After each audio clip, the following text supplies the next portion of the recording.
getting them together physically with their teacher. And you know, I think most of the hybrid models take care of that. The rest of it is more about the, you know, how do we do the best job we can for the parents and the teachers themselves? How do we, you know, how do we have a model that gives them the most stability, gives them the most flexibility, gives them, you know, it helps them with the issues that they've identified already. So the idea for us now is to really look at the hybrid models that were sort of analyzed as part of these subcommittees. You know, what were the factors that were looked at when they were being sort of sized next to each other, and what did we, you know, what did we include and not include in that analysis? Did we, you know, did we really just focus on how to get it clean, or was it how to get, you know, make it easier on childcare? Just what are all those factors so that we can, when we start, you know, back in a hybrid mode, it's the best possible version we can come up with. So with that, I'm going to turn it over to Laura for opening remarks, and Caroline or whoever as far as curriculum. Great, thank you. Hello, Millbrook. Nice to see you all. So I'm excited about this particular Board of Education work session because we as a district are working towards making another very big decision for our students and families that contains layers and layers of complexity around the pandemic, something none of us has ever experienced before. That being said, we need to figure out a hybrid together and what it looks, sounds, and feel like, knowing that we're going to decide on something that will have to be adjusted and tweaked as we near the first day of this hybrid and while we're living it as well. Just from our first hybrid presentation in August, things have changed. Two notable changes are the increase in bandwidth here in the district, and in working with the Millbrook Teachers Association, we are able to provide synchronous instruction for students who are in person and remotely. Both of these changes have completely blown up our initial hybrid schedules, allowing us to provide synchronous instruction for all children every day of the week. Students will follow their schedules whether they are home or in person and see their teachers and classmates every day. These are great gains for us and our students, and I believe address some of the concerns folks had with our initial schedules. There is no perfect solution or plan. Districts across the state and country will be challenged with problems and will be continuously fixing, troubleshooting, and adjusting procedures, protocols, and plans. That is why no matter which hybrid is determined, we will need to continuously evaluate how we are doing and what we need to fix or grow moving forward. Tonight, I will be walking the board and community through the 6 hybrid scenarios that were considered by the subcommittees this summer. These subcommittees were made up of staff, parents, and board and community members. And I believe 47% of our staff participated in these subcommittee work. I think this is a truly outstanding effort by all in trying to find the best solutions for our reentry. If possible, I ask that questions be held until the end, but of course, if you have that burning question, we will most definitely stop, listen, and try to respond. I may answer your questions as we move along the slides, and or at the end, leaders from the reentry team will provide more specifics as it applies to their subcommittee or area of specialty. Okay, so here we go. Elliot, please cue that presentation. The first 2 slides, well, after this one, thank you. I'm just going to give a quick overview or descriptor of each of the hybrid scenarios, and then I'll dive a little deeper with pros and cons for each. So these 2 are about split attendance, and the idea was to have elementary K through 5 and then 6 through 12 special education students in person every day. And grades 6 through 12 gen ed would be remote learning.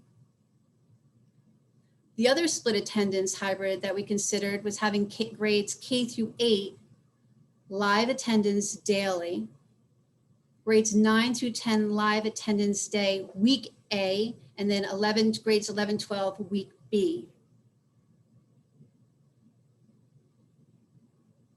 Then we considered alternating cohort schedules, and there were 4 separate models that we considered. One group would attend in person while other would be remotely. One we considered was one group comes in on even days and the other on odd days on a 6-day schedule. The other was a day, Monday, Tuesday, Wednesday would be remote for all, and then Thursday and Friday would be for the B day students. We also considered alternating weekly. So we would have students come in a week, and then other students who were remote would come in B week, A week, B week. And then we considered the alternating bi-weekly. We'd have A week, B week, B week.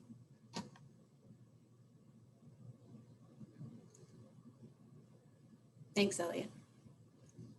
So as I said, the split attendance, that's the K-8, K-5, and our 6 through 12 special education in person every day. And then remote learning would be for our grades 6 through 12. So the pros of that scenario, our youngest learners and students with disabilities would be able to receive daily in-person instruction. And there's also consistent scheduling for all. I have to move everybody's photo here, sorry. The cons for this scenario would be middle and high school students would never come to campus for live face-to-face interaction with their teachers or peers. This would require a 3rd tier for transportation. And there's a trade-off of the instruction of younger students with the social emotional needs of older students.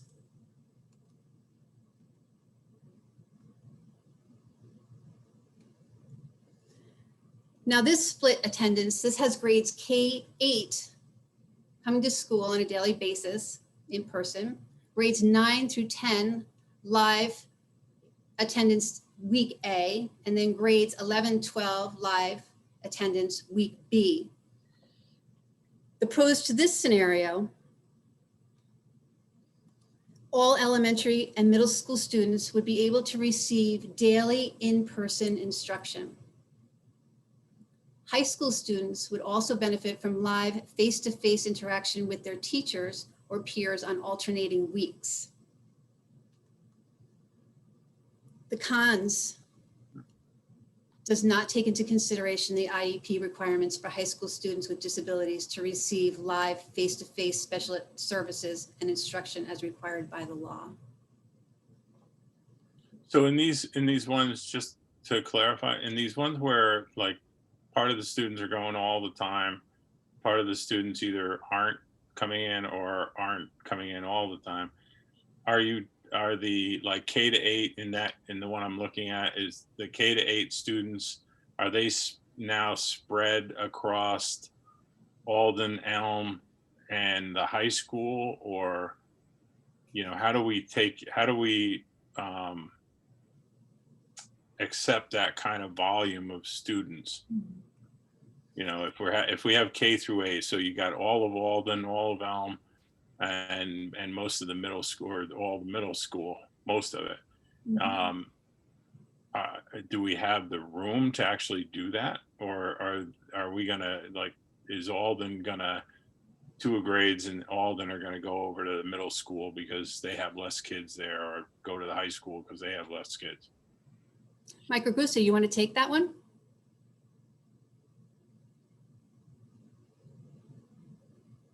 So you're asking K through 8 where they would go? Yep. They would be in Alden, Elm, and I think we could fit them all in Alden, Elm, in the middle school. We would just need more teachers to age. So with K to 8 in attendance every day, Right. and 9 and 10, either 9 and 10 or 11 and 12 being in school. And don't forget, you got to also take into consideration some of the parents have opted. Does this include some of the parents that opted their kids to be out for the first marking period, which would be less kids to bring in? And the beauty of our district is that we are large. We can spread out. No, I meant like, so if, you know, if you got 20 kids or 25 kids in a 3rd grade class, yeah, and you can't put them in one classroom, right? I mean, because you got to keep them 6 feet apart. So do you split that into 2 or 3 and then have, if you're moving one of the classes up to the middle school or high school, do the teachers rotate back and forth between the buildings? Yeah, so for one, I know that Alden, Mr. Lipka, has come up with a way in which every single homeroom class, so to speak, has been divided into 2 classrooms where they would be able to physically all still fit in Alden with full attendance and socially distanced. So say a 3rd grade teacher like Miss Carey, her class would physically occupy 2 spaces adjacent to one another. And so in this model, there may be a consideration where we would need more physical bodies for supervision, but we could physically fit all of the students on campus in their respective buildings. So that's all. Then what about Elm? Same. Yep. Same with middle school. So Elm could fit all the students back socially distanced. They would just be split between like across 2 classrooms. Yeah, that's correct. We would have to repurpose some rooms that are occupied by a small group. Like we have currently a pullout for our AIS teacher.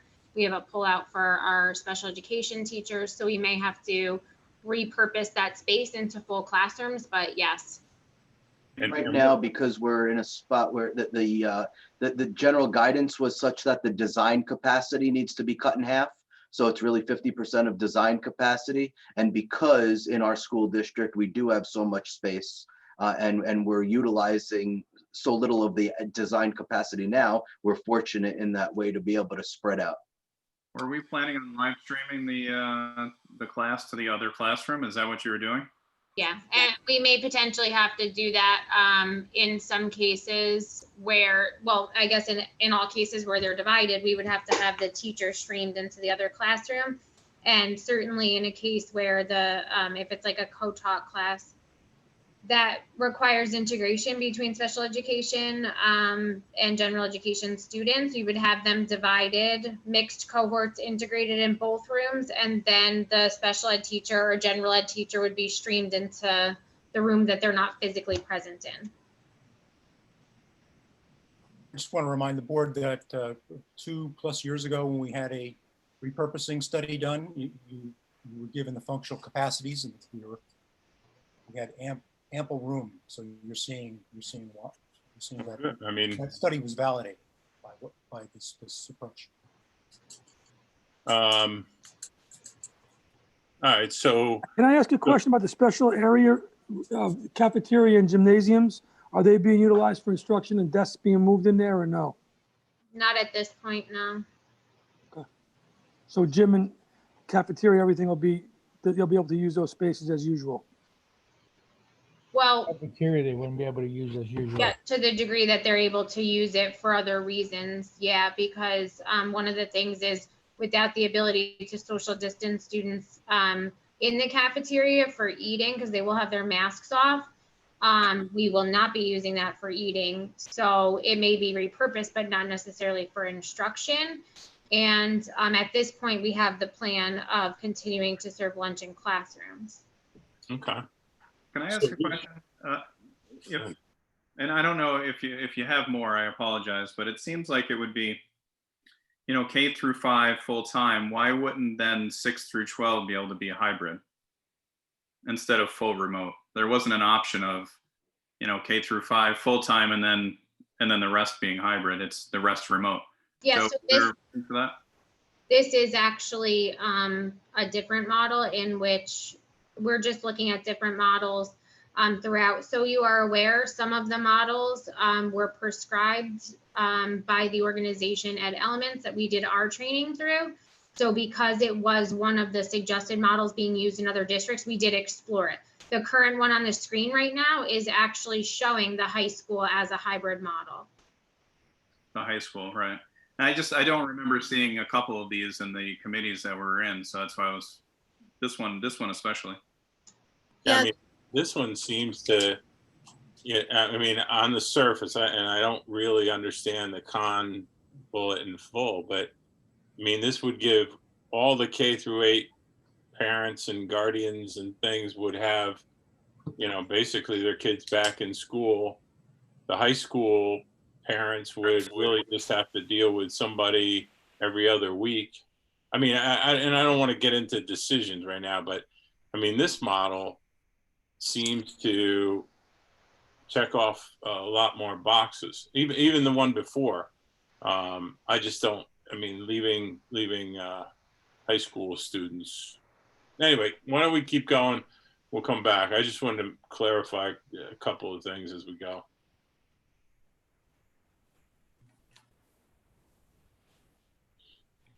Okay.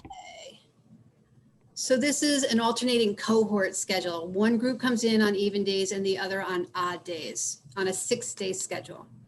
So the pros for this, it allows teachers to see students more consistently, allows teachers to provide more consistent and timely feedback, less student regression, assists with new routines to be created, monitored, and maintained, and students would be able to bring food home for other days. It's easier on the food deliveries part. The cons for this hybrid, generally more confusing than other models, increases the chances of errors for parents, teachers, bus drivers, and staff, challenging for childcare planning. There are inherent calendar inequities here. Daily routines would be start, stop, hard to get into a groove, teaching and learning. Challenges in scheduling courses that would typically meet every other day, such as our STEM in middle school. Parental consistency of support, potentially difficult to sustain, and most challenging of all scenarios for food services to keep track of because of the constant changes.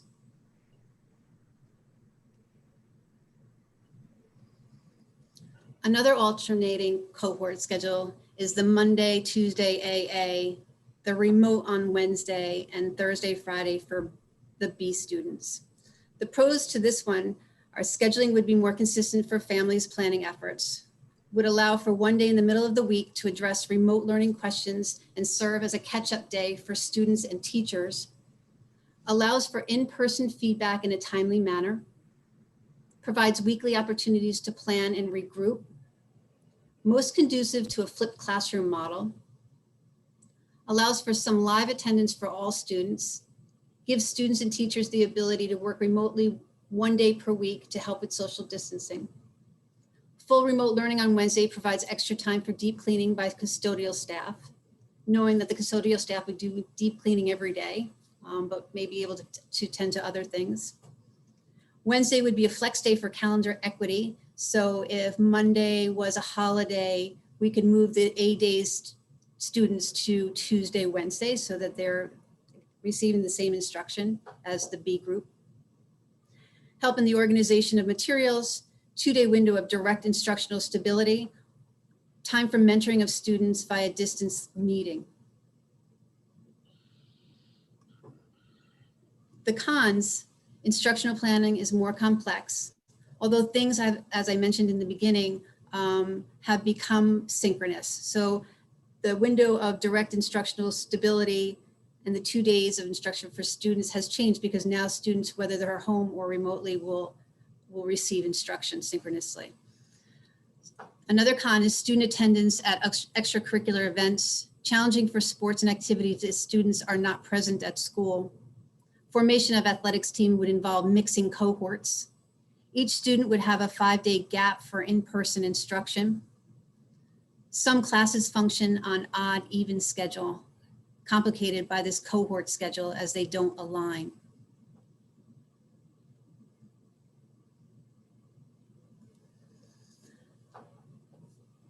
Then we're talking about the A week, B week, the alternating weekly hybrid scenario. The pros to this is there's continuity of instruction. Scheduling would be more consistent for families, an opportunity for face-to-face related services on in-person weeks. The cons, students going extended periods of time without face-to-face contact, no encumbered days to check in with students remotely. Students may not receive in-person feedback in a timely manner. High-risk students who could be having social emotional issues are not physically present for a long period of time. Behaviors may reflect reoccurring feelings of last day before vacation and first day back from vacation every week. Cannot consistently provide related services in person.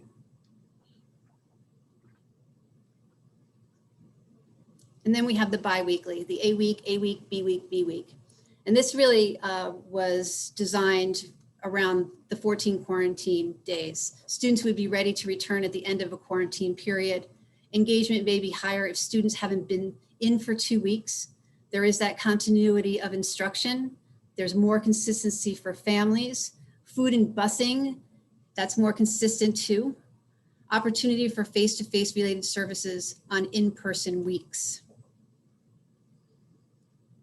And the cons, one student can be out for approximate month if they become infected towards the beginning of their in-session period.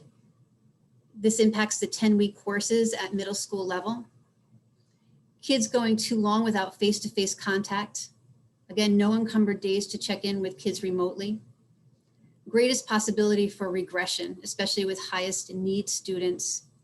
Behaviors, again, may reflect recurring feelings of last day before vacation and first day back from vacation every other week. Cannot consistently provide related services in person.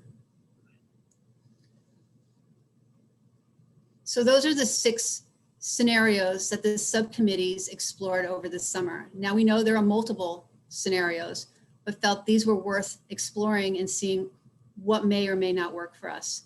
So we put together this checklist to sort of give you a broad view of the criteria on the left that we used, and that whether they fall within the hybrid or not. So for instance, say the consistency of scheduling, that alternating days at AB is not a consistent schedule, and that may be difficult for families and teachers and bus drivers and food to manage for a long period of time. But then you'll see the consistency of schedule and goes across the other hybrids, that's a pro. The transportation is doable until you get to the split attendance, and that's really about that third tier that would be needed in transportation. The food service, again, that AB is very difficult to manage for food service. It'd be difficult to track the changes. The AB and the AABB are pros for our special education program and service delivery, as well as the split attendance with the grades K through 5 and the students with special needs. Face-to-face instruction elementary across the board, you can see that's a pro for all of our hybrid scenarios. Face-to-face instruction for our middle school, all pros except for that split attendance for grades K through 5 hybrid. Why is the social and emotional support on the split attendance stuff, why is that not checked? I think that when we were going through these as a committee for social emotional learning, there were concerns about the larger gaps of instructional time or face-to-face time, because some students need that face-to-face social emotional support. And if you look the split attendance, there are still students in one of those that are not coming in at all. And there are also students, again, in the farthest right split attendance K-8 in person and 9-10 week A, 11-12 week B. We're still talking about lengthy gaps of time when students are not in person. And some of those, the social emotional supports are more difficult. And also because when we looked at social emotional learning and growth, we talked about not just the ability for us to support students being staff, but also the ways in which we support students in the structure of our day, which is things like routine. So in some cases, the more switching there is between home and here, what we know is that at home, unfortunately, many of our students don't have those routines. They may not have that good study space, so to speak, where they are prepared for at-home learning. So there's a lot of different facets that go into social emotional supports that we can help structure here with executive functioning and scheduling and routines that aren't necessarily what may be perceived as quote unquote social emotional support. Yeah, I mean, maybe I'm misunderstanding because alternate day is the one that has everything checked. You're on, Monday, Tuesday, Wednesday, Thursday, Friday, Saturday, Sunday, you're out. You're on Monday, Tuesday. There's another group on Thursday, Friday. I would think there's so many gaps in there, and it's so, you're in for 2 and you're out for, basically 5. Whereas at the split attendance, the 11 and 12 is really, or is it 9 and 10? Whichever one is, comes in week A or week B. I mean, the rest of the students are in every day, like almost like it's normal again. So is it safe to say on the first 4 options that all of those are district wide? So it would be AABB for K through 12. Okay. So, and I'm sure there was discussion of kind of morphing the last 2 and the first 4 together, whereas, K through 5 would be in, or K through 3 would be in, and then everybody else is AABB or something like that. Okay. Just want to make sure. I must say, I kind of see these things as some of these things are a little, it's, I mean, consistency of schedule. I mean, certainly AB that's pretty consistent. Wouldn't you think? Not when it wraps around a week, right? So Yeah. Well, yeah, but if you look at the alternating days, we were talking about AABB and then BBAA, correct? No, so if it's Monday, it's always A group. If it's Tuesday, it's always okay. A group. Oh, And I think that where this becomes problematic is when we start talking about things like, so when students are not here, where are they? And for many families, the answer is at childcare, daycare. So it's a very inconsistent schedule to say to a daycare provider, well, this week I need my child to be here Monday, Wednesday, Friday. Next week I need my child to be here Tuesday, Thursday. The following week, it's very complicated when you're dealing with an AB, and it's not predictable by week, right? So you have an AB schedule, but every Monday it's different. I mean, Every Tuesday right. it's different. I get what you're saying, but at the high school, that's the way the high school was operating, was doing AB. Correct, but they're all coming in either way, right? So I'm sorry. I meant the in-school scheduling up to COVID when it started. It was AB days. that's correct. And well, that doesn't have the childcare issues, I understand, but were people messed up because of that? Was it inconsistent? I mean, we've had students come without their clothes for phys ed and, not know when they have lab. Do I have lab on odd days? Is it an odd day? Is it an even day? I mean, I can't tell you how many times we answer that question in the high school office in any given day. All right. The other thing too is the face-to-face, there's just a check mark. And it seems to me some of these have there's more benefits to some of these than others. Like it could be a 5-day for kids, or it could be 3 days they're remote, or it could be 2 days they're remote. And this is kind of just too black and white, too check or no check. It seems like face-to-face instruction is one of the biggest important aspects of this, of all these considerations, right? So to just throw it, just a check or uncheck, it just seems like it's a little too coarse. Oh, correct me if I'm wrong, Laura, but these check marks and these grids were made up by the committees, the psychologists, the teachers, all of them, that what their opinions were of what was important, right? It wasn't just a group of 4 people. It was the committees that went through the pros and cons and the check mark. yes. Whatever.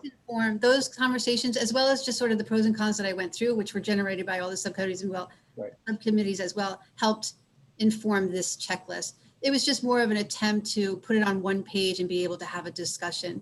Right. It doesn't tell the whole story. You're absolutely, John. It was just a way to just, again, put it in one place. Could I ask a quick question? If you could just help me understand the transportation line, the split attendance grades, K through 5 and SWD in person, just how come that one's not checked for transportation? Is it Yeah, the challenge about that, Jennifer, is we can't seem to figure out a way to be able to get, with appropriate social distancing, all of our elementary kids in on one run. So it would require the creation of a third tier of busing. Right now, we have 2 tiers of busing. You know, we have the secondary run that goes first, and then the elementary run that goes second. We would have to create a third tier, which would then have the effect of, well, a major cost implication, but in addition, offsetting the times at the elementary level. So that was the one thing that transportation couldn't accommodate too easily. There would have been a lot of moving around.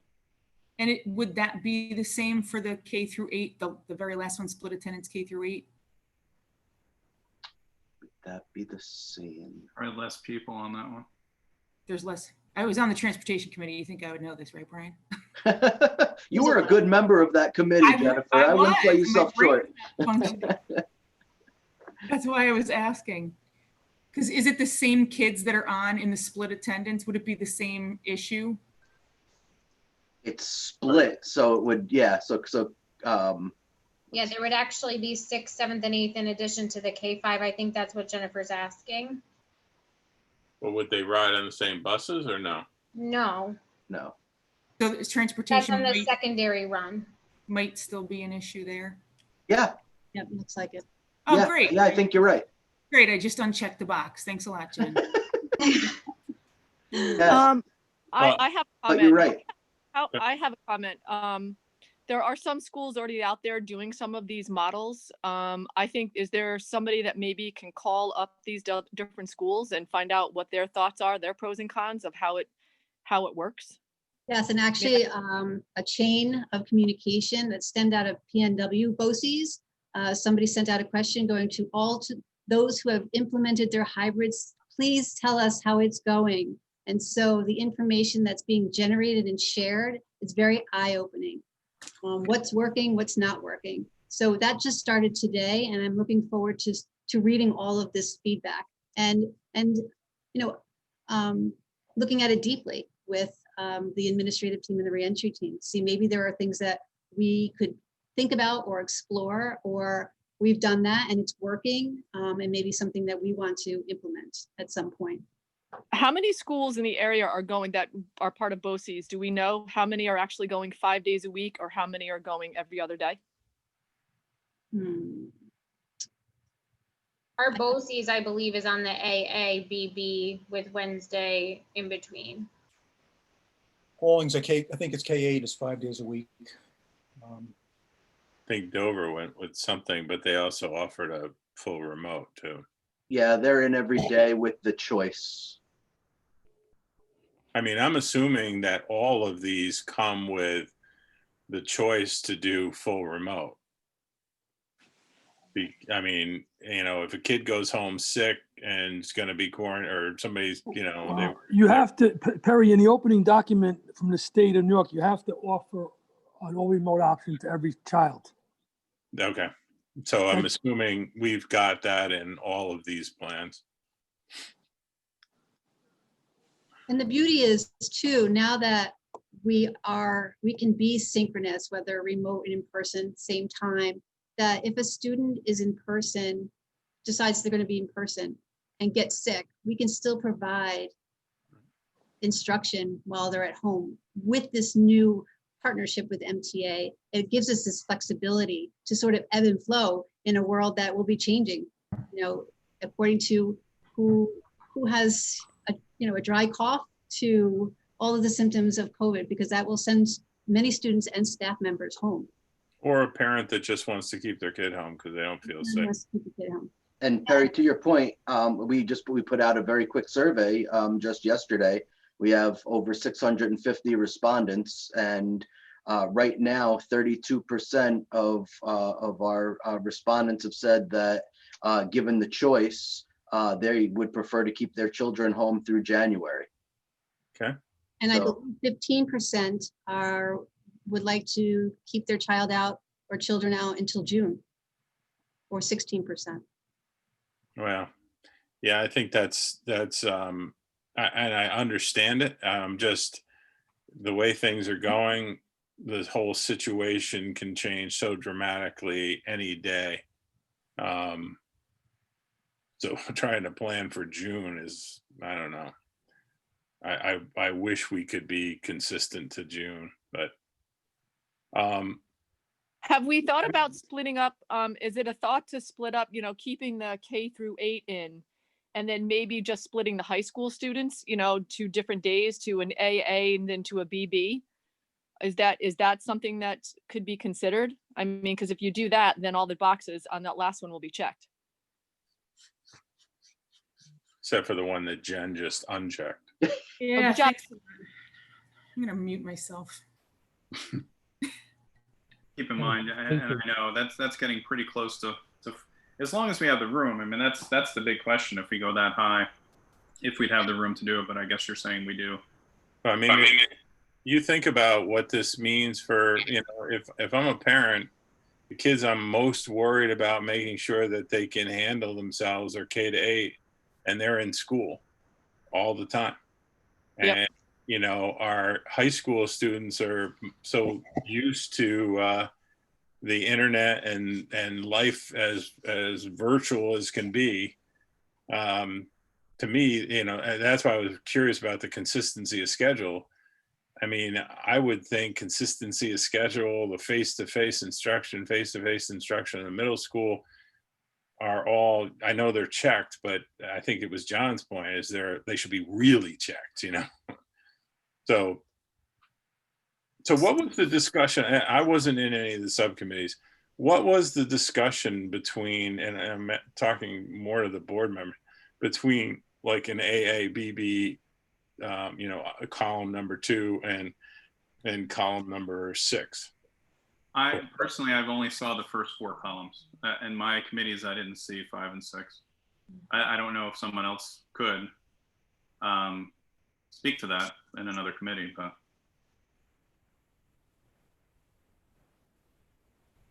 Well, let's I mean, I'm not, what I just said, I mean, is it something that we can discuss? I mean, can that be something that's maybe put in there a little bit more? Maybe a little bit more thought into that one, is if the kids go into K through 8, and like I said, then if the high school kids go AABB, then, at that point, except for Jen, No, I have a solution. Okay. Jen's driving them all to school. Well, that was my one thing. And I know we talked about it in transportation about, I will throw myself out there. I can drive my daughter to school.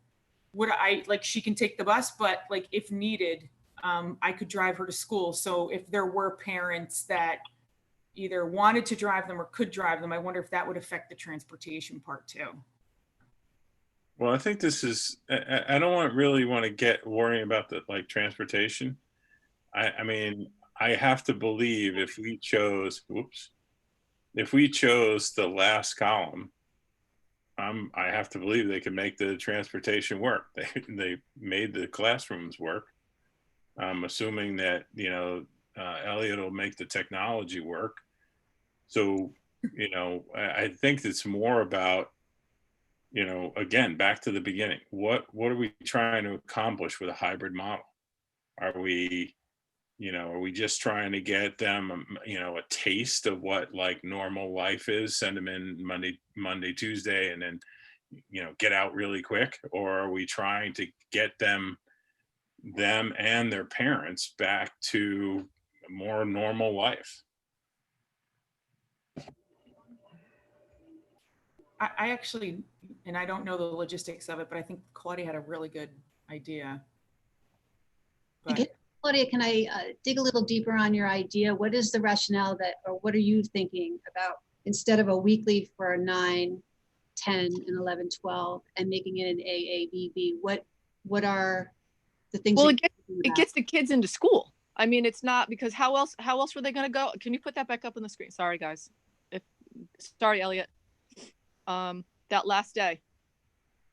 It was basically the same thing, except they were going for a week at a time. Yeah, that's what I'm asking. So you'd have AA for a week, then BB for a week, I mean, not BB. A would be a week, and then the Bs would be at home for that week, and then it would swap the next week. If I I understand. think being out of school for an entire week might be too much.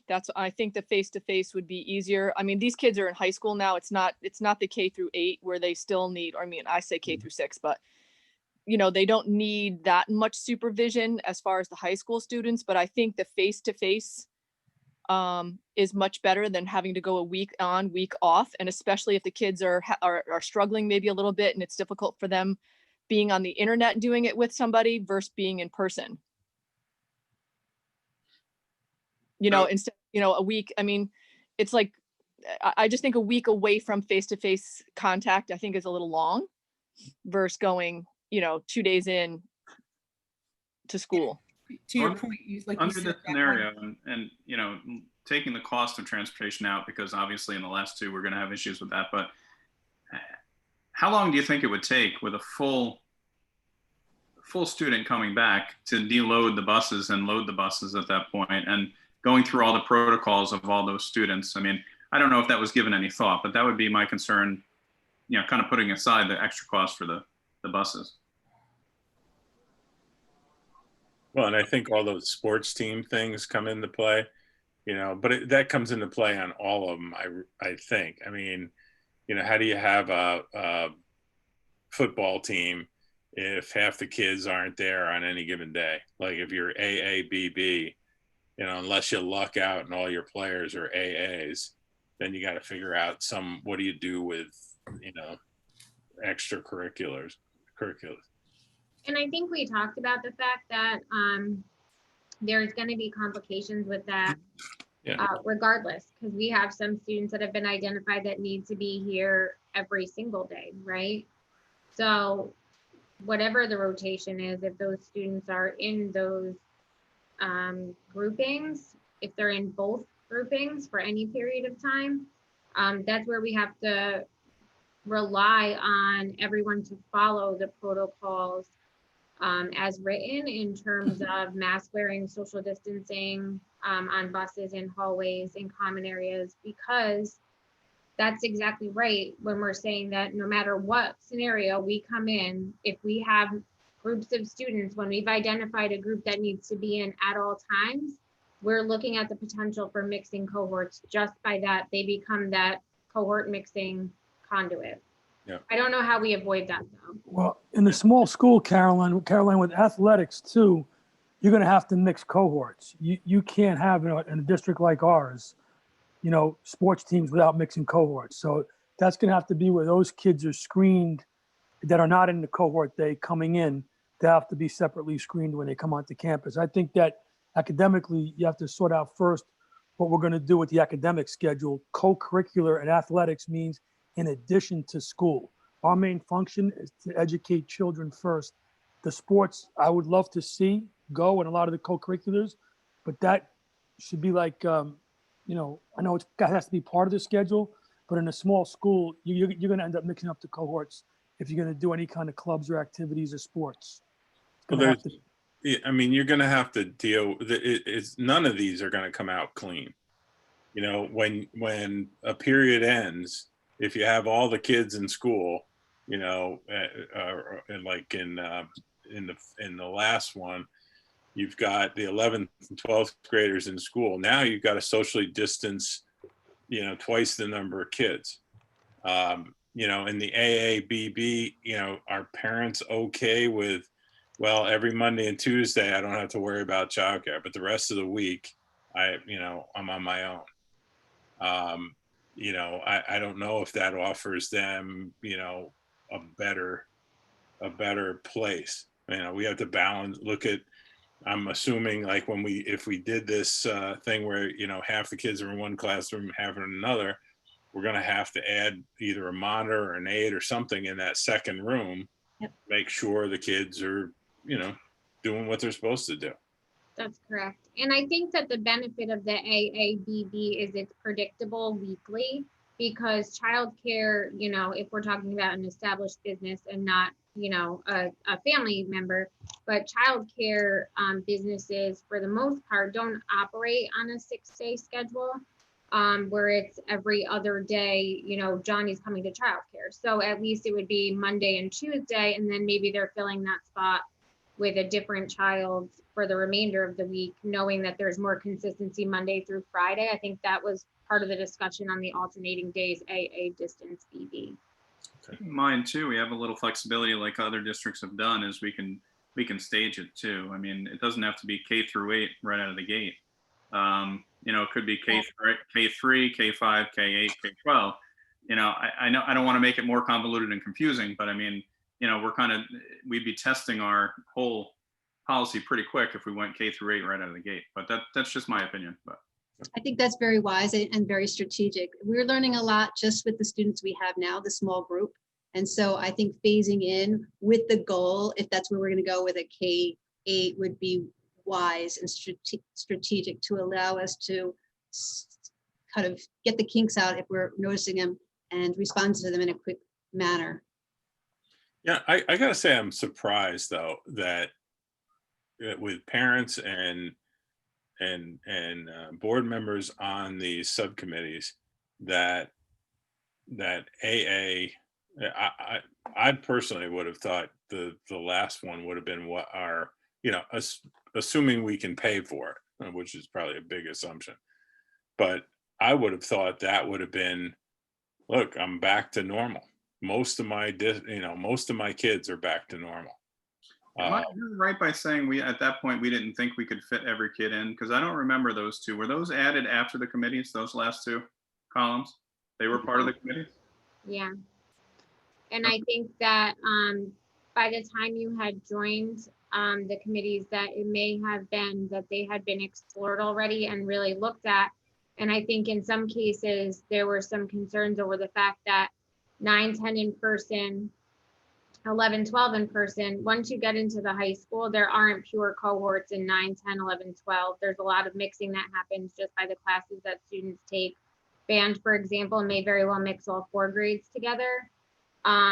And some other complications with the inequity of like an every other day lab class. So if a student is there for 1 week and then they're not back for the next week, there's a lot of inconsistencies just inherent to a high school schedule, secondary schedule, but high school being more specific.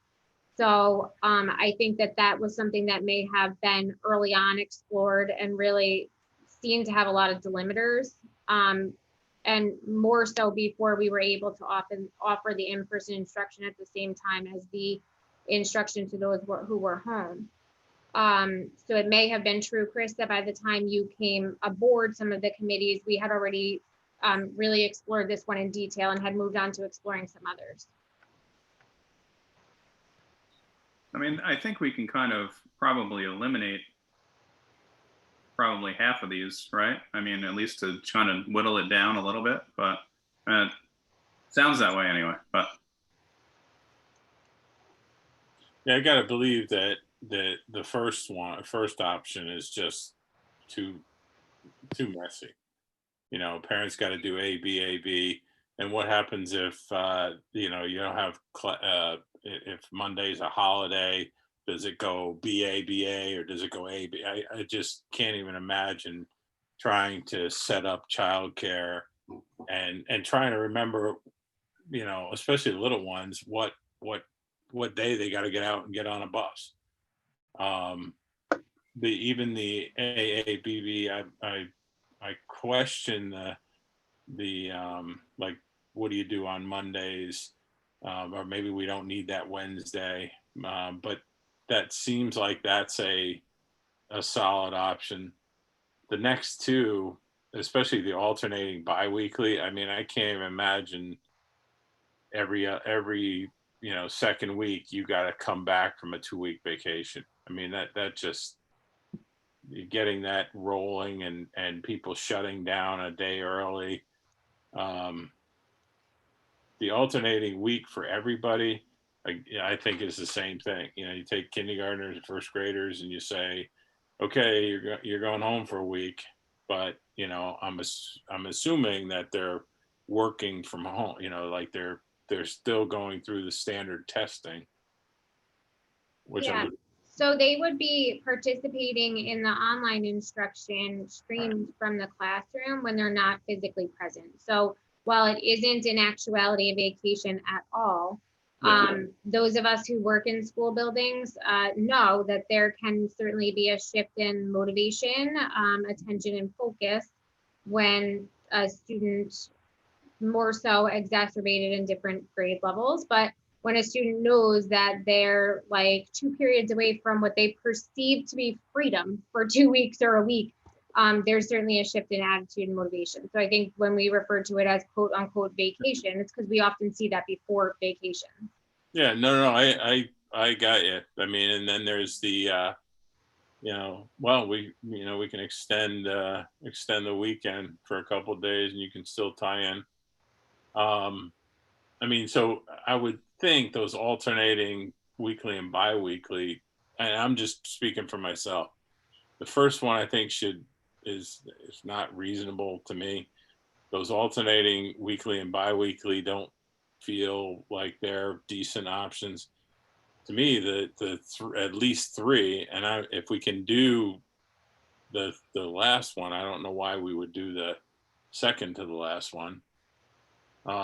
So really, to me, columns, depending how you do your column, option B and option F are the ones I would think would make the most sense for different reasons. Maybe we could focus on a little more deeper dive on the cons on those. Yeah, Elliot, can we go back to the slides for those?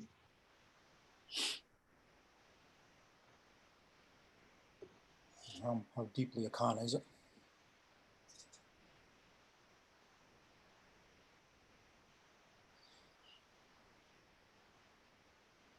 And we don't have the room in the high school to do to split like the cohorts apart, even though they're in the same class or different classes.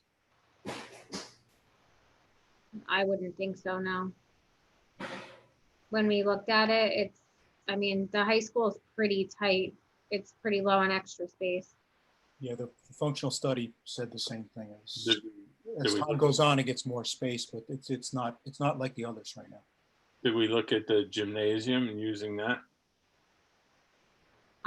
We had looked at that as a large group instructional space.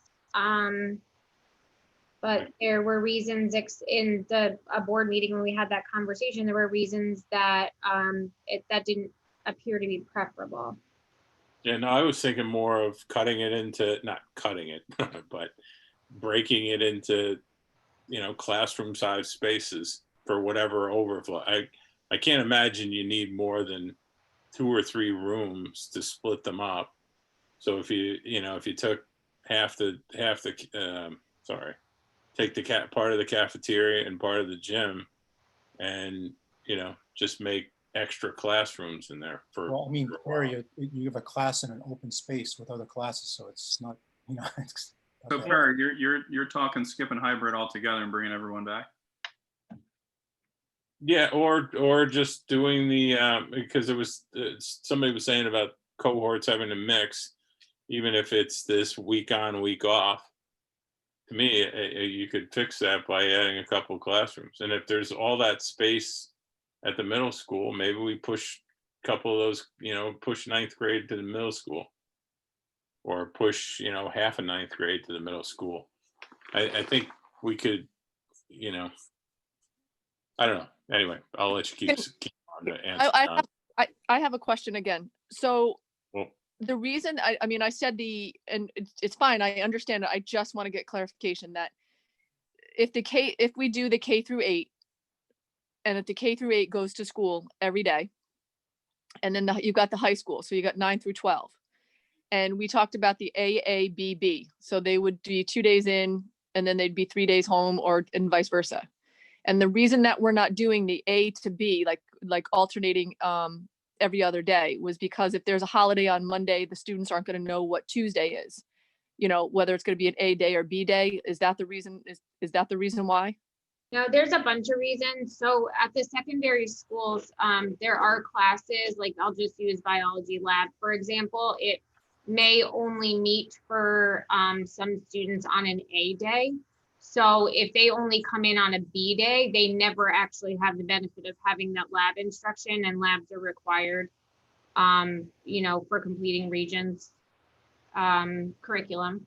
So that may be something that, you know, would inherently be an issue in that schedule. I mean, it's a great idea in theory, but if your in-person day never aligns to a particular class, you may never see that teacher. So why don't we go, John asked the question about, let's explore the cons and those a little more. So why don't we move into that, and maybe we can find the answers to some of, like, why not do as Claudia said, but why don't we do this first? Because I mean, this is basically saying, you know, this is the model. We would just use it for the high school, but this is the model. So if we could use it, you know, across the district, why couldn't we just use it at the high school? But anyway.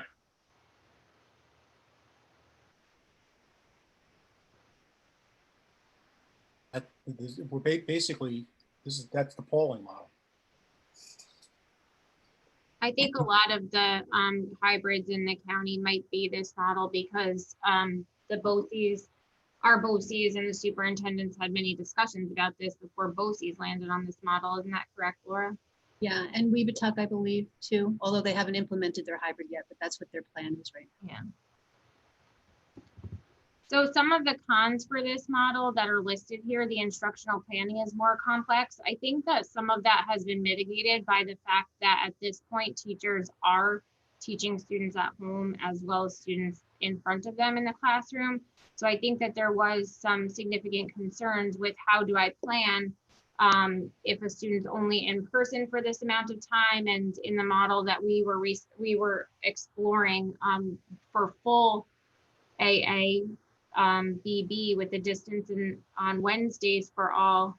Originally, we had tried to do it so that there were at-home instructional lessons and then in-person instructional lessons. But now with this model, instructional planning isn't going to be as complicated because they're able to stream their same lessons to the students at home while they're teaching. So I think some of that is going to be mitigated just by that conversation and that agreement to be able to do that way.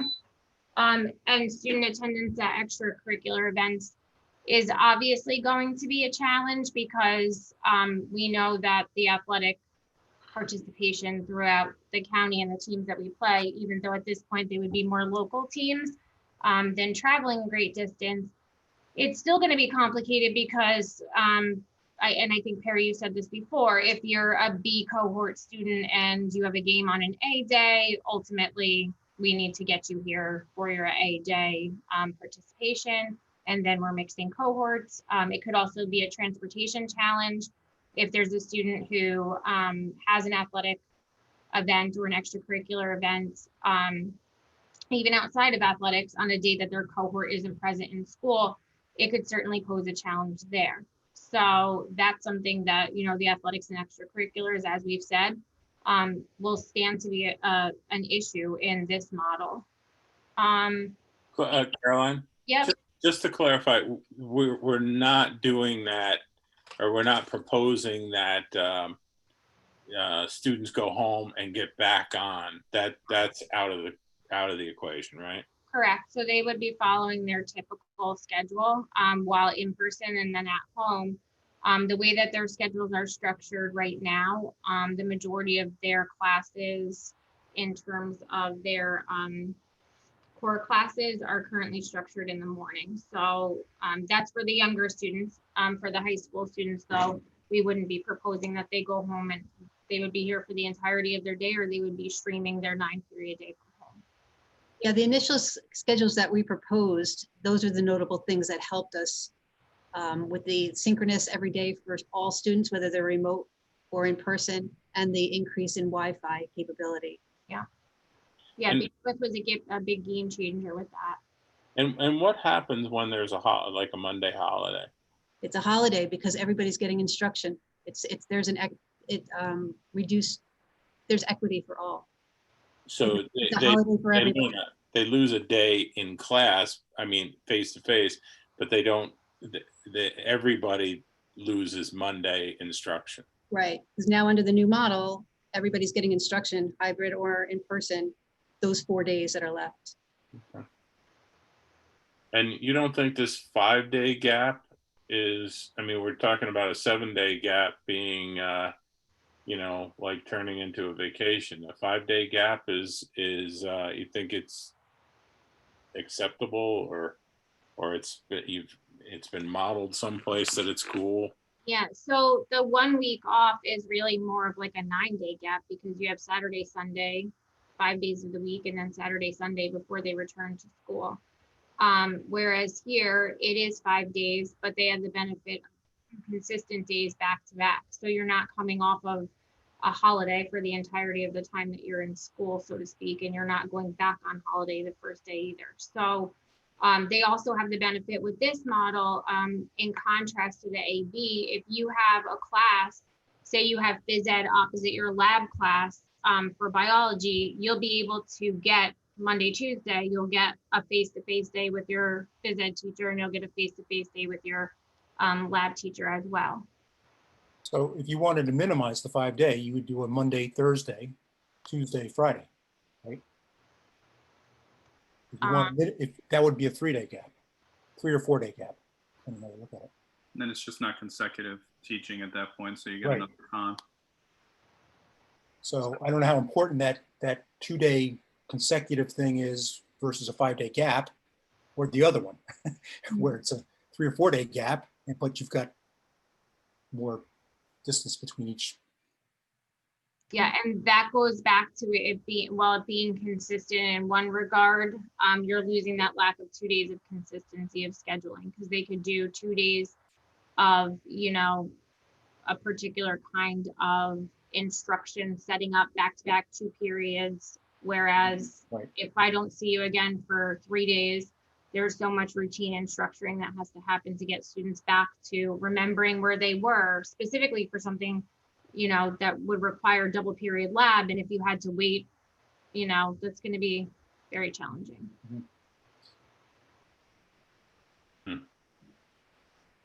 Okay.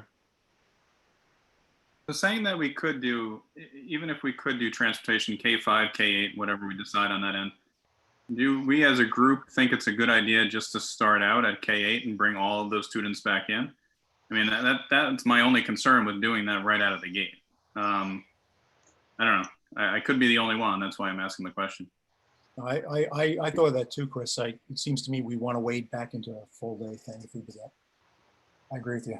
And there were some school districts that did phase in, you know, exactly what you're saying. You know, don't bring everybody all at once and do some version of a phase in. I think Rhinebeck did that as well. I mean, by now I think they've started to phase everybody in, but that phase in to try to grow into it was important for some school districts. Remember, 30% of our parents said they'd probably keep them home till January anyway.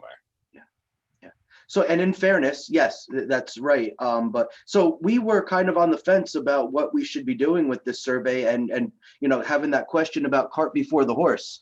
You know, maybe we should be deciding on a hybrid model before we query the parents, because in fairness, families might not be able to decide until they know what the hybrid was. But we felt at least to get some version of a baseline, we'd probably survey twice. So that 30% is a pretty high number, but in fairness, that's with the best amount of information that they had at the time. Who knows once we pick a hybrid, how that shifts or not, but that's the best info we have now. I did have a couple people ask me of what does it mean by from what we know now? Yeah. Because some people read that as from what we know now, as far as the hybrid we discussed, from what we know now, the COVID and the world. So it was a little right there. I'm not saying that swayed a lot of votes, but I did have a few people ask me, well, what does that exactly mean?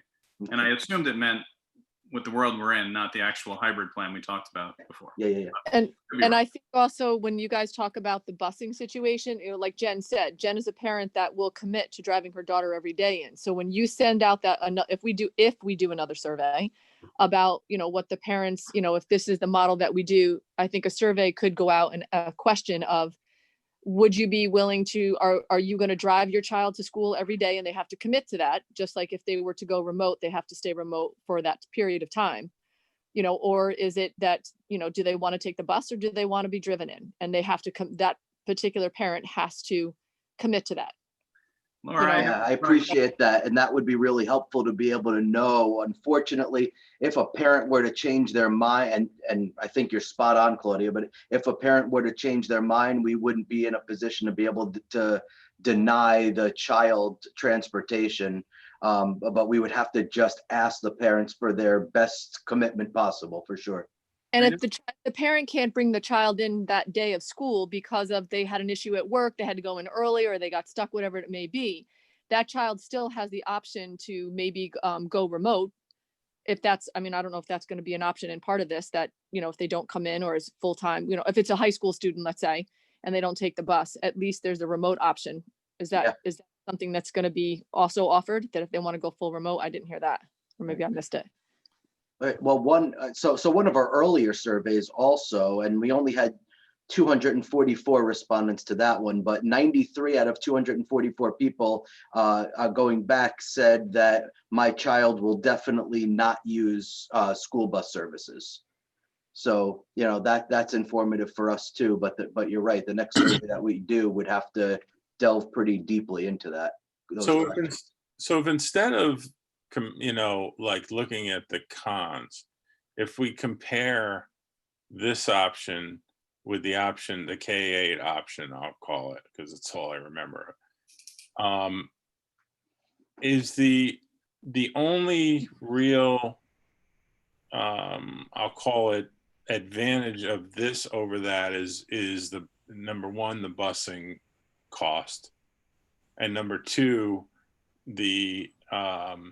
there isn't a week off for high school 11th and 12th graders. That pretty close? Busing meaning one day, Wednesday, no busing? Is that what you're talking about? Well, no. On this versus that K-8 option, the last column on the right. Right. When we compare these, they said there's a busing issue because we couldn't get all the kids in on time, so we'd probably have to have a third tier of busing. Oh, I see. Yeah, so to be clear with this though, when this was originally explored, this was considered for the entire district. So if you're saying K-8 is coming in consistently, and then we're doing an AABB model for like the high school, compared to the last column, that would be different. But when this was originally explored by the subcommittees, the conversation was around a cohort K-12 AA. Right. Yeah. And you got to remember, the times are different. Sorry, John. The times are different too. The K through 5 comes into school at a different bus time than the 7 through 12. And if you're only going, if they're only going every 2 days, there's not everybody's going to be on the bus for the high school. So you're going to lessen the amount of people on the bus. The cons on the K through 8 full-time, could we go there? Because I think there was an issue about special education. I'd like to understand that. Right here. Yeah. So can you talk about the con a little more deeply? Yeah, so it's here. There was a particular conversation, and one of the models that included. This is high school. This is high school though. High school requirements for high school. Okay. Yeah, because that's the students at the high school who may not be coming in for a week, and may not be able to get like their related services or something. Okay. Caroline, why wouldn't they be any different than middle school if we went to AABB for everyone? Wouldn't we still be bringing in special education? So why wouldn't they be able to come? I know you'd be mixing cohorts at that point. I guess that was the whole point of it. Yeah, so there is actually another slide with a split attendance where the students with disabilities are coming in full time. So that's here where K-5 was coming in, and 6-12 students with disabilities were coming in person, and then the general education 612 students were remote. So this is just in contrast to the other one that we were just talking about, where it does present the issues for needing in-person instruction for students. So for K5 or K8, whatever it is, there are no cons, correct? If you're in person 5 days a week, there's no cons. Well, the con would be It's the costing, from what logistics. I understand. No cons from the student's perspective, John. More cons from the how it's going to work as far as busing and everything else, and concerns. Well, right now we've split K5 and K612 split, correct? Right now, right? For busing? So, Yeah, that's correct. But my understanding is, and Brian, you might want to jump in here, that it's actually the K5 volume at the same time that's an issue on the buses with social distancing. That's correct. That's exactly what it is. And Deborah, Karen, I don't know, is there anything that you, either of you two want to be able to add about that and the K5 conundrum? Including the possibility that there's 30% less ridership. Because 30% folks say, yes, Dover started that, and they went to the 2 tiers for their elementary. So now they're doing 3 tiers. And within the first 3, well, it's been a week of school already. And that large volume of parents that said they would drive their children in, a lot of them no longer can drive their children in. So they're calling every day saying, I've changed my mind. And it's difficult. I'm having trouble getting them to school. They have to be one in a seat. They have to be social distanced. And, unfortunately, more buses is not an issue. So it's impossible to get more buses. So we have to work with what we have. So our ridership during a normal year, the buses were packed. I don't remember seeing that. Wait, why are we even changing the time of the buses? If the K through 5, they come in, why are we changing that? I mean, if K through 5 comes in at a certain time, why all of a sudden are we making K through 8 come in at the same time? Because then you have. We don't have to. Okay. Well, they Oh, have that's what I thought you guys were trying to say, because you're saying the volume on the right now I'm buses. just focused on, let's just keep it simple, K through 5, the way it is. And the ridership, you're saying that to do social distancing, it can't happen, right? With the ridership averages we had in the past. Correct. Everybody's using the bus. The other side of that, John, is so if we go with this whatever hybrid model, we can never, as long as social distancing is in place, we can never go to full attendance. And that just, because you can say what you want about whether the virus will come back or not, but to think that Cuomo is going to throw out a guidance that says don't worry about social distancing, I don't see. I can't believe that's going to happen anytime soon. And this is saying that based on the number of kids we have in K through 5, we can never have them in the school full time. What about the survey that says K through 5, how many are going to stay remote and how many are going to come in full time? What does that say? Is that broken down? K through 5 only, of how many kids are going to come in full time and how many are going to want to stay remotely? Yeah, we do have that. I could pull it up. But again, then this is now. It's exactly right. It's based on them not knowing what our hybrid model is. But Brian, I have that. It's 34 at the K2 level and 41 at the 3-5 level. That we would don't have enough buses to do that. Sorry, say that again. I'm not certain that given some of the concerns expressed early on in this conversation being related to childcare, I'm not certain that if parents understood that we were going with a K5 in-person daily model, that these numbers wouldn't change possibly significantly. And Caroline, can you just clarify those two numbers that you read? Those were parents that Students wanted. whose parents would have their students stay remote. Okay. Okay. Caroline, out of curiosity, which way do you think it would go? I think that they're just based on the initial communications that some students, some parents would opt and want their child to be coming to school if they knew that it was going to be Monday through Friday daily and there was no longer a daycare issue. Right. I also think the ones that are concerned about, you know, the virus you might actually get more people to say no for 5 days just out of more concern. I don't know. That would be an interesting thing, but I think it can go either way. But I mean, in all honesty, we're kind of splitting hairs a little bit, because if we can't depend on 10 less coming or 10 more coming, we have to say, if we had K to 5 back at one time with social distancing, we can't do it. I mean, depending on parents to drive their kids or keep their kids off the bus, I mean, we don't have the legal right to do that. We have to be able to offer them transportation. So, whether or not 10 parents start out the year saying, that's cool, I'll drive my kid because I don't want him on the bus. And then they say, oh man, it's going to be a drag, I'm going to, back on the bus. We can't say, nope, no, you can't come on the bus. I guess this is a question for first student. How did Dover and Pauling do it? Did they have that many extra buses in their contract, or that many, people riding each bus that they were able to do it and we can't? No, what they have done, and he's absolutely 100% correct. We have to account for every student, whether they're going to say they're going to take a bus or not, because we are obligated to transport them, or you're obligated to transport them. That law changed like 3-4 years ago.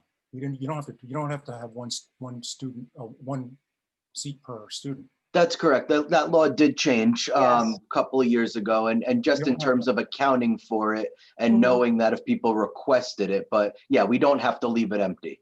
Right, correct. But what I mean is we have to assume that we have to have it available if they want it. If a child's on the side of the road waiting for the bus, we have to pick them up. What Dover did was they went to, they have 3 tiers now instead of 2. So all the buses are going to one elementary school where they can go ahead and social distance the children. And then all the same buses are now going to the other elementary school instead of where, for instance, if they say they had 10 buses, 5 used to go to one, 5 used to go to the other at the same time. Now all 10 are going to the first elementary school, and then the 10 are going back to the other elementary school. So We do. Wow. So they did go to the 3 tiers. Huh. Well, I mean, it seems to me common sense is a normal school year. You plan on a normal school year, plus ridership, right? And there's probably going to be some parents that are apprehensive about putting their kid on with other kids, because maybe they can't provide the social distancing rate. I would think there'd be a little less ridership. That's what I would assume. Maybe I'm wrong, but just can't bank on so it. the issue is then if you had normal ridership, could you have safe distancing with normal ridership? And if not, how much less might there be in this day and age? If K5 5 days a week, that's the question, I think. We cannot provide social distancing if all the students are going in at one time. K through 5. Okay, correct. Yes. We can't maintain. Do you have an idea of how close it is? Debbie, you ran some numbers. Do you remember? I don't know if it's way over or if it's For close. K through 5, we cannot, to fit 20 kids in a seat, some maybe 1 or 2 buses it might fit and work, but on some of the others with the higher attendance and or higher population, we can't do it. It just does not, the numbers don't work. If you did different runs for Elm and Alden, how much time between the runs would you have to give? So if you did an Elm run and then you did an Alden run, would it be an hour? I mean, Yeah, yeah, because of the cleaning too, because now you're bringing different different people on, so you really have to make sure you clean in between each run also. So where the bus is crowded with 20, you can't somehow shift the ridership? We could in some spots, but because we go to so many different rural areas where there's very few kids, where we're traveling distances to pick up kids, there it's going to be a little more difficult. It just seems like this is the biggest problem we have. Yeah, well, and even if we fix it by going with, you know, an AA, BB, and we split all the classes that way, at some point, we're going to want to be able to have all the kids in school. And we can't do that until social distancing is gone. So, I mean, it's one of the things we'll probably have to make sure, well, I guess they'll understand it after listening to this, is that we will never get back, unless we figure out something to do with the buses, we'll never get back with to all the students in at one time, as long as social distancing is in place. so are we able to do, I'm just asking, are we able to do K3 full-time? True, you could. cut Well, it why down, don't right? we do this? This was only supposed to be the first half of this. Yep. Why don't we take some time and think through this? If you guys could send us, the board, send us this presentation. It's so a we can think through it. Are there any questions from the parents or audience? There are two of them. So, I'm sorry? Sorry, Brian, I just want to ask you, I just want to make one Sure. comment. I think we really need to ask the bus company to try to work with us to get the kids, like to come up with something, whether it's changing some routes around to get these kids.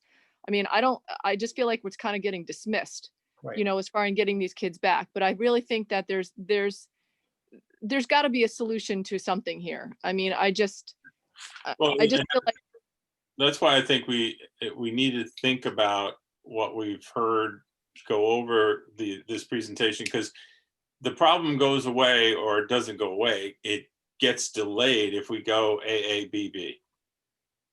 If we, you know, at some point, and I would assume it's before social distancing goes away, we're going to want all the students there. So, but if we went AABB, it would give us more time to figure that out.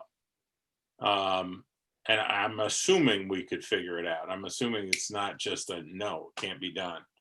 And one of the things that we did in preparation for this, because we did acknowledge at the outset that we may not be able to accomplish everything in the same two tiers. So when we sent up our contract to our contract extension to SED, Perry, the one that you signed, we actually included a fifth hour and a 5-hour run to have them approve in the event that we needed to spend the extra money to make something like that happen. So from a transportation standpoint, ultimately, we would have a whole bunch of stuff that we need to figure out, but the third tier, and I think we calced it at about a $90,000 number, we would be able to accomplish it as long as SED approves that additional hour. And if they didn't, then we would just be looking at about probably a nominal $15,000, let's say, 13.5 exactly of aid that we wouldn't get. So we're just waiting to hear from SED on that, and it's a possibility. We're prepared from a transportation standpoint to go to the third tier, but there's a lot that would have to be figured out for sure. All right. So why don't we take a look at the question from the audience, then we'll get back at the next session to continue this and hopefully, you know, come to an agreement. Sure. So this first question comes from Jason Hall, and Caroline has indicated that she's got that she'd like to talk about it. Have you explored the option of a K-8 in person? Covers childcare issue with alternating days for all of high school, 1 day in-person instruction followed by 1 day of remote. Yeah, and I think we did talk about that a little bit already, and the challenges of the AB schedule. So when I clicked answer live, it was actually because we already had. Because you did. Live. Okay, and the final question comes from Amanda Dunlop. And the question is, doesn't Schedule B allow for the school to be deep cleaned between cohorts? So, and the answer to that is yes, it does. And Mike, you'll probably want to speak to this more than I, but it's not going to be that we're going to not clean appropriately on the other days. So yes, we're talking about deep cleaning and kind of all over but every day, after every day, our buildings are going to be appropriately cleaned and sanitized where they're safe. They have to be sanitized, cleaned and sanitized every day, because we have the same people going in, but we still have teachers, we still have, people going. It needs to be cleaned every day. We can't depend on 1 day a week to clean and sanitize. Every night has to be cleaned, sanitized for the next day, so we don't have any problem. The bathrooms, the classrooms, everything has to be done every night. I think that deep clean on that Wednesday just came out of initial conversations when people were trying to figure out the hybrid. But quite honestly, when we were looking at it more closely, just like Mike is saying, the deep cleaning is happening every day because we have to. We set up all the classrooms for that. Everything is set up for cleaning every day. We took so people can't touch 24 desks, there's only 11 desks in a room. We set up the classrooms with the minimum in every classroom, so we didn't have to clean things that nobody's using. Everything that nobody's going to be using is out of the classrooms. Hey, Mike, I got a question for you. Yeah. You had said a few times that it's quicker now because there's, half the desks in the room. So if we went back full time, you would have all of the desks to clean, just in different offices. Would you have enough people to do that? If we went back full time, If we went back K through 8, we won't be, all the rooms will be the same. And right now, all the rooms in all 4 buildings are set up with 11 desks. If we went back full time with social distancing, it would still be the same. If we went back full time without social distancing, then I guess everything is kind of normal. We would still clean every night, and we would still spray, and we would still, we're set up different than we were in years past. Now we have sprayers to disinfect, which we never had before. We have gotten them all. We have the chemicals now. Everything just came in. It's been on order since May. Everything just came in this week. So we're going to get that all set up. We've been cleaning. Well, we only have certain classes in now, but we've been getting everything done. I think with social distancing, the rooms are still a lot easier to clean. And if we were to come back full time with social distancing, the rooms would still look the way they do now. Okay, so the classrooms are already set up for that K-8 option. If K-8 came in full time, all the classrooms are ready to go. Right. We just have to, figure out who's in which one. Yeah, I think part of your problem with the transportation end of it is, when you social distance in classrooms, you're taking a class and you're breaking it into 2 classes. When you social distance on the buses, you're taking a bus that normally carries 60 or 62 kids, and you can only put 20. So it's 3. It's not, you understand what I'm trying to get at? Yeah. In a classroom, you're breaking it, you're taking the kids and putting them in 2 classrooms. But when you get to the buses, it's 3 buses. It's 3 buses to 1, where it's 2 classrooms to 1 for social distancing. Mm-hmm. And I'm sure this is, I'm just stating it because I think it needs to be said. We're also going to make sure that the food service persons are also going to make sure that they've got enough help coming back in. If we do, whether it's whether it's hybrid or whether it's full time, we're going to make sure that they're fully staffed. Absolutely. Yeah. Okay. Hey, Brian, one last question, just because it's now with the bus, I know we can't handle K-5.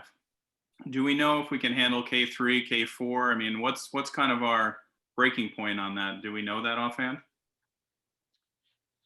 Yeah, Deb ran the numbers, and for I'm thinking 309 is where, Deb, do you remember what the number of children were that you were able to accommodate? I don't offhand. I do. Dear?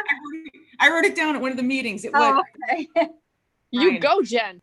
309 elementary students. You need a vacation. Okay. And then I told you secondary- you were a great committee member. It's probably the only thing I wrote down. But yeah, 309 elementary, and it was 352 secondary. All right, so that's K to 5. And how many do we have in K to 5? On average, I'm gonna say 420. Maybe a little less than that. That's very round numbers. But we can get better. So you'd have to have 100 opt to drive their kids in order to have enough at that point. All right, that breaks it down enough. Okay. Well, you take 30% out of the 400 and you're down to 300. I mean, It's pretty close. if you wanted to like run the risk. No. Jen said no. she would pick up. Okay. All right. So with that, I guess I still need a motion to adjourn. And for anybody that's on listening, this is basically hybrid part 1. And now we got to give us some time to think through what we've heard. And then at our next session, hopefully we can find a way to come to an agreement. Harry, right before you get that motion, if it's okay with you, I just want to acknowledge Debbie Call. So Debbie has been with First Student for about 34 years. And I don't think anybody in our school district or anybody probably in the nation knows the roads in our school district better than she. Debbie has accepted a position in the Beacon Central School District as the Director of Transportation. So we are going to miss Debbie terribly, but it's great things for Debbie and we wish her nothing but the best. Congratulations, Debbie. Thank you. Thank you. Congratulations, Debbie. Thank you. Good luck. Thanks. All right. Do I have a motion to adjourn? I'll make the motion. So second, I'll second. any discussion? All in favor? Aye. Aye. Any against? Thank you. All right. Good night. It was a Good great night, everybody.